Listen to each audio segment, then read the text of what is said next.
Bagaimana pendapat Anda mengenai kekerasan berorganisasi di kampus? Menurut pendapat saya, kekerasan berorganisasi di kampus tidak dapat diterima karena seharusnya lingkungan kampus menjadi tempat yang aman bagi para mahasiswa untuk belajar dan berkembang. Apakah ada pengalaman pribadi terkait kekerasan berorganisasi? Ya, Setelah Anda di situasi tersebut, apa yang Anda lakukan?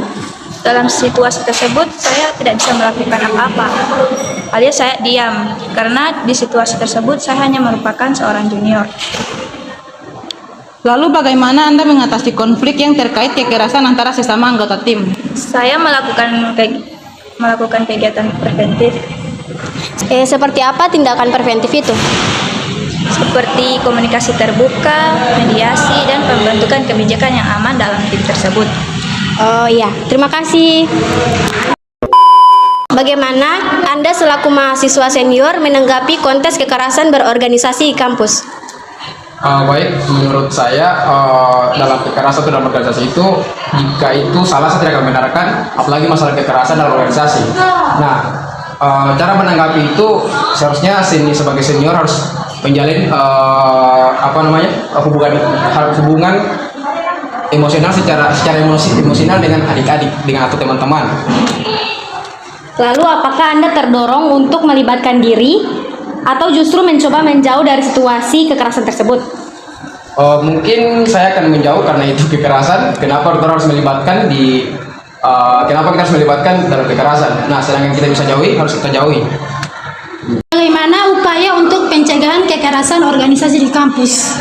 Mungkin untuk upaya untuk pencegahan dalam kekerasan dalam kampus itu tentunya itu harus pendekatan secara emosional juga harus pasti itu teman-teman. Jadi sebagai senior juga dan juniornya harus punya tempat atau porsi masing-masing. Sebagai contohnya kan punya ada kan 3S, salam, sapa, terus senyum kan.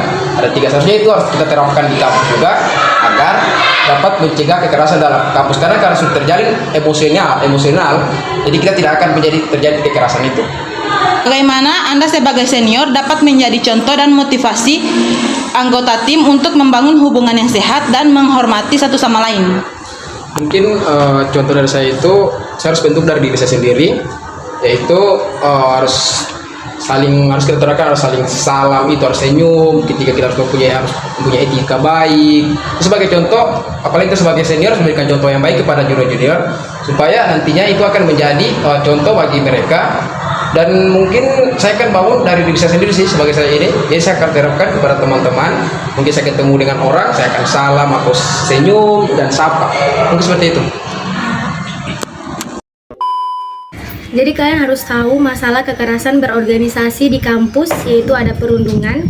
Perundungan ini tindakan intimidasi, ancaman atau pelecehan verbal atau fisik terhadap mahasiswa atau anggota staf. Terus ada perkelahian atau kekerasan fisik, yaitu insiden kekerasan fisik antar individu atau kelompok yang dapat terjadi dalam konteks organisasi dan konflik pribadi. Keterlibatan dalam kegiatan kriminal.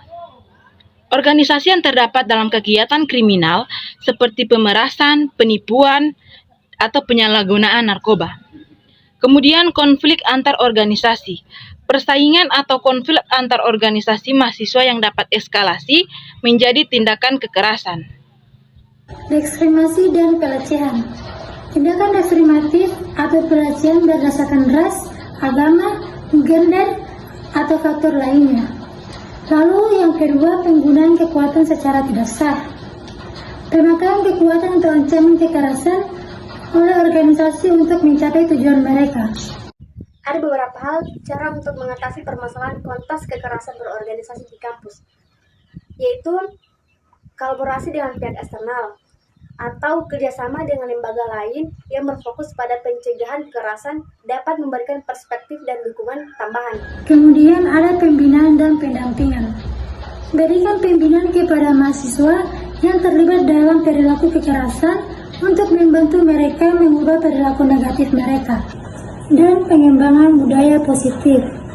Bangun budaya kampus yang mempromosikan toleransi, kerjasama, dan saling menghargai.